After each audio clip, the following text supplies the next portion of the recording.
Assalamualaikum warahmatullahi wabarakatuh. Waalaikumsalam warahmatullahi wabarakatuh. Kali ini kita akan berbincang-bincang memotret bersama Ketua DPRD Provinsi Banten, Bapak Andra Soni. Terima kasih sudah meluangkan waktunya. Ya, sama-sama. Ya, pada kesempatan kali ini kita akan berbincang dengan tema produktif bersama disabilitas menuju Indonesia ramah disabilitas. Pertama ya Pak ya, izin. Langsung nanya nih.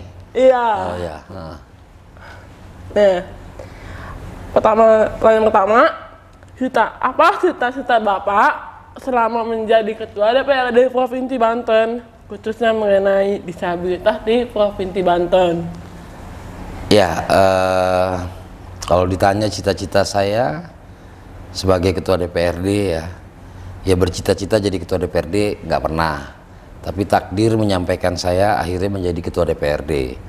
Nah, takdir tersebut harus saya sambut dengan kinerja maksimal. Nah, saat ditanya bagaimana cita-cita saya atau harapan saya terkait dengan disabilitas di Provinsi Banten, tentu saya memberikan perhatian secara khusus kepada penyetaraan hak bagi kaum disabilitas di Provinsi Banten. Salah satu upaya yang kita lakukan adalah memberikan ruang ya maksimal yang bisa kita berikan kepada teman-teman disabilitas untuk berkarya, baik sebagai tenaga kerja atau pelaku seni atau pelaku kegiatan-kegiatan yang juga dilakukan oleh saudara-saudara kita yang bukan disabilitas. Salah satunya adalah dengan teman-teman motret seperti yang teman-teman laksanakan.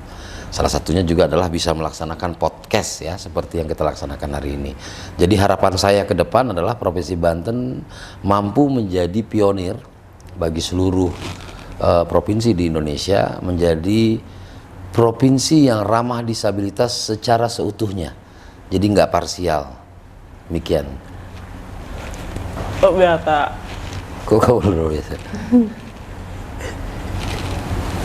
Ini yang kedua, menurut Bapak bagaimana peran pemerintah di Provinsi Banten terhadap teman-teman disabilitas, dimulai fasilitas, pembinaan, sampai memberdayakan teman-teman disabilitas? Oke, secara jujur awalnya saya nggak melihat pemerintah Provinsi Banten punya concern serius kepada disabilitas. Salah satunya adalah fasilitas di wilayah Banten itu menurut saya ini bisa dikoreksi benar atau salah, belum ramah disabilitas, termasuk di gedung DPRD. Pertama, kita nggak punya lift. Jadi saat kita punya kawan berkursi roda atau pegawai kita nanti yang berkursi roda kan nggak bisa naik.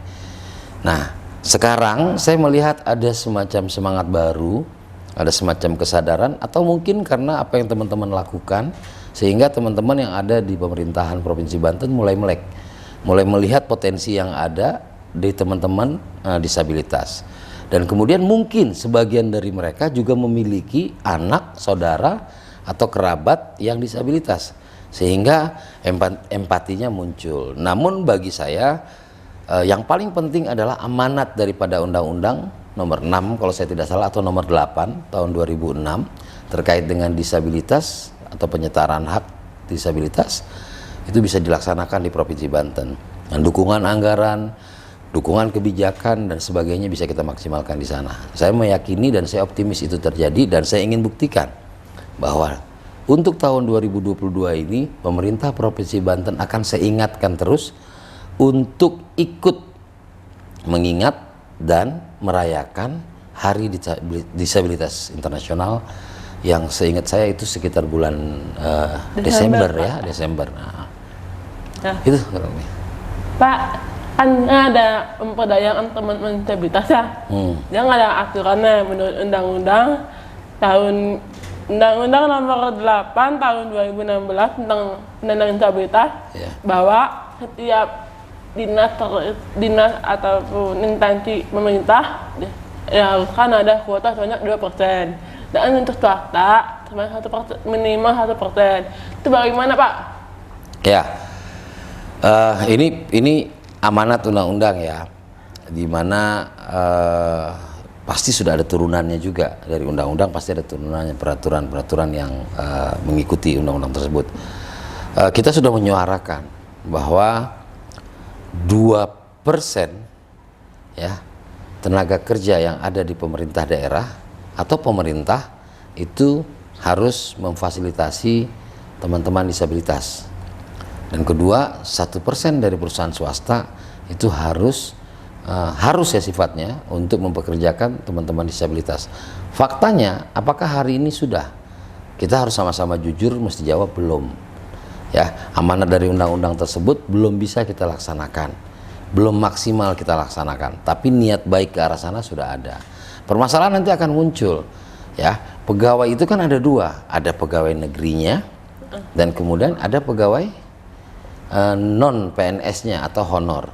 Nah, kalau bicara tentang pegawai negeri kan kebijakannya sebenarnya bukan ada di pemerintah daerah, tapi ada di pemerintah pusat. Rekrutmennya ada di pemerintah pusat, sehingga kita juga berharap mendorong pemerintah pusat yang mengeluarkan Undang-Undang nomor 8 tahun 2016 tersebut ya betul-betul juga memaksimalkan, memberi ruang kepada teman-teman disabilitas, warga yang kita anggap sebagai prioritas untuk bisa mendapatkan prioritas menjadi bagian dari pegawai negeri sipil yang ada di lingkungan Pemda, lingkungan pusat maupun lingkungan pemerintah kabupaten kota.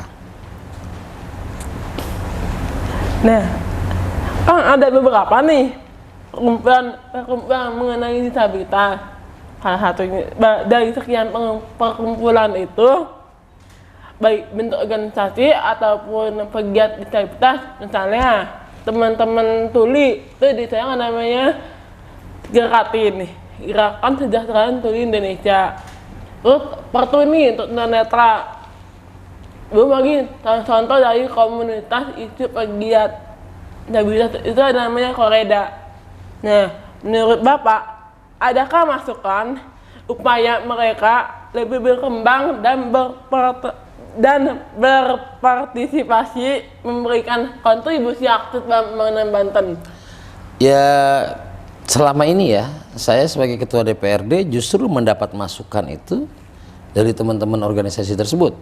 Mulai dari Pertuni, kemudian Gerkatin, kemudian apa namanya tadi, Koreda ya? Iya, Koreda, dan kemudian ada beberapa komunitas-komunitas itu.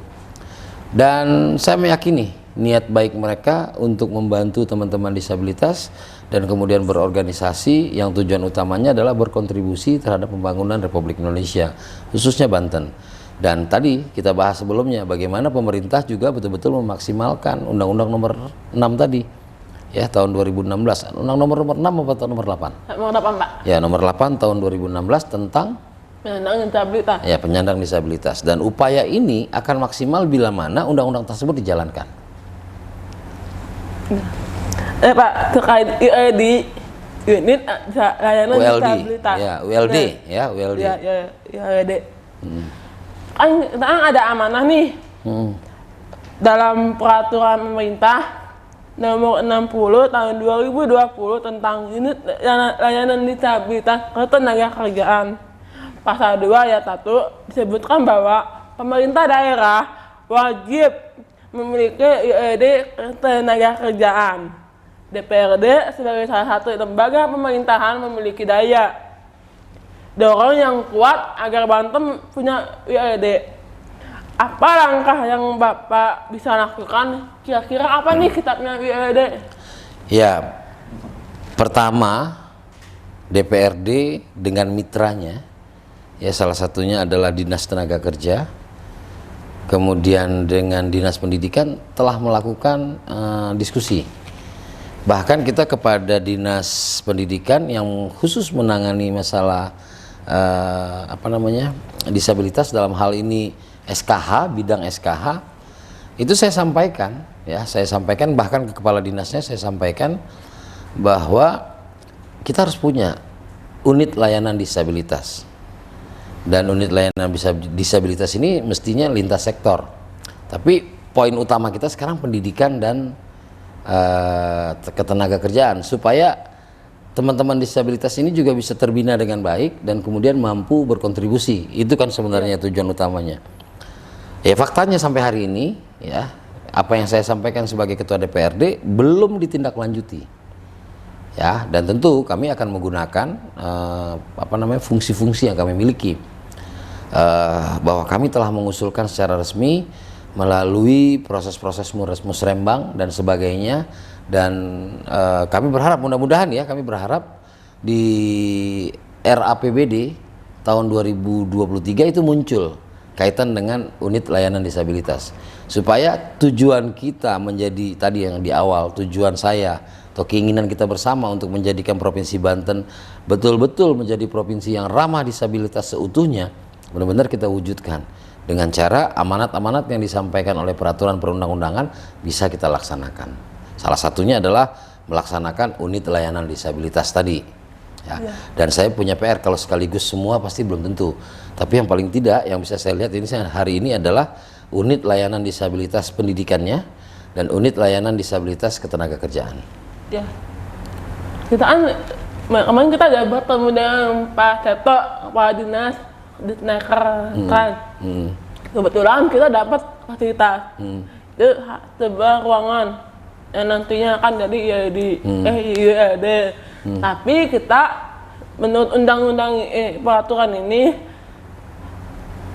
kepengurusannya itu harus ditunjuk dari pimpinan daerah. Ya, kepala daerah. Ya. Ya. Pak, ya. Iya. Jadi amanat PP tadi kan disampaikan bahwa susunan kepengurusannya itu ada di kepala daerah. Artinya ini kan ada domainnya di kepala daerah.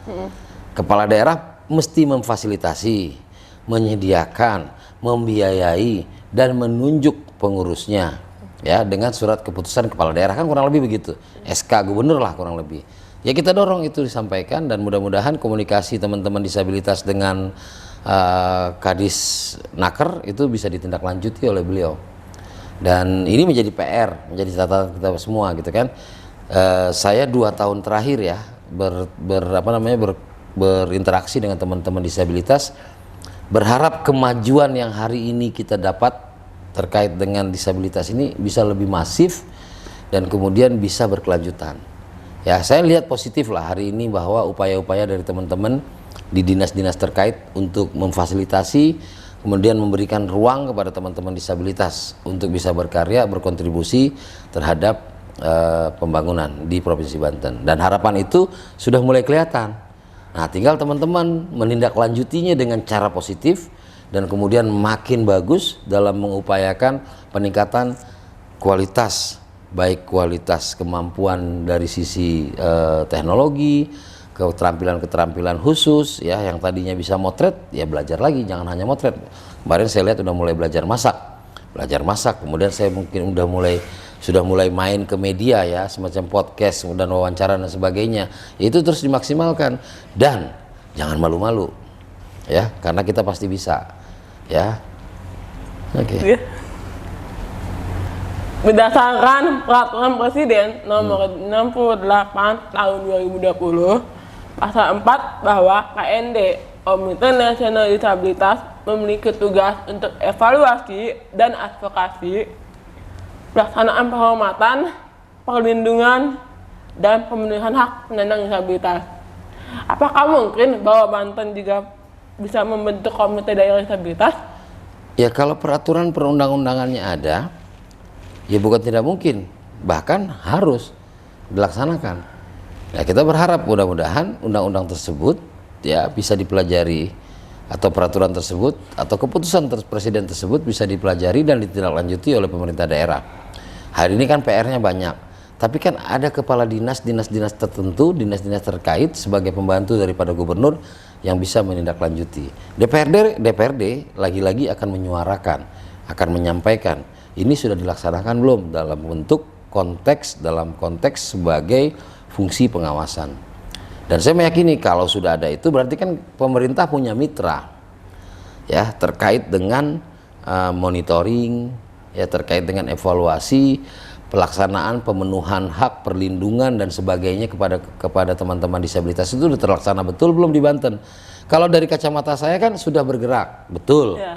tapi belum dari kacamata penggiat permasalahan disabilitas ini kan perlu kita dengar orang-orang yang punya kompetensi untuk bisa menilai bahwa pemerintah Provinsi Banten telah melakukan pemenuhan hak perlindungan dan sebagainya, amanat undang-undang terkait dengan disabilitas itu sudah jalan apa belum.